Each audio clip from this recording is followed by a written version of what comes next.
Sir சொன்ன மாதிரி private teachers அப்படின்றது நான் வந்து 2005 ஸ்கூலில் ஜாயின் பண்ணேன். கிட்டத்தட்ட ஒரு 15-20 வருஷமாக பார்த்தீங்கன்னா ப்ரைவேட் டீச்சர்ஸ் அப்படின்னா எல்லாமே நாங்கள் நம்புவோம். இன்னைக்கு ஒரு ஃபங்க்ஷன் இருக்குன்னா கண்டிப்பாக நாங்கள் நம்பி வருவோம். அதான் ப்ரைவேட் டீச்சர்ஸ். நீங்கள் யாராவது டவுட்டாக இருக்குன்னு யோசிச்சு பார்த்தீங்களா? நாங்களாம் ப்ரைவேட் டீச்சர்ஸ் நம்பியே என் காலத்தை ஓடிட்டோம். இதே கவர்மெண்ட் டீச்சர்ஸ்னால் நீங்கள் சொல்லலாம், நம்ப மாட்டாங்க. பட் ப்ரைவேட் டீச்சர்ஸ் நாங்கள் எல்லாத்தையும் நம்புவோம், எல்லாரையும் நம்புவோம், எப்பயும் நம்புவோம்.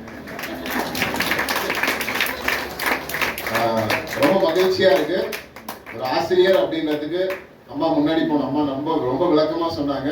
என் மனசுல இருந்தது என்னவோ அதை தான் சொன்னாங்க. பட் இப்போ இருக்க மாணவர்கள் நாம படிக்கும் போது இப்போ நம்ம அப்பா அம்மா நம்ம எப்படி வளர்த்துனாங்க, நம்ம ஆசிரியர்கள் நம்மளை எப்படி கொண்டு போனாங்கன்னு இல்லாம இப்ப இருக்க மாணவர்கள் தலைகீழா இருக்காங்க. காலம் தான் அவங்களுக்கு வந்து ஒரு நல்ல வழி காட்டணும்னு இந்த நேரத்துல சொல்லிக்கிறேன். ஆண்டவன் தான் இப்ப இருக்க குழந்தைங்களை காப்பாற்றணும். நன்றி.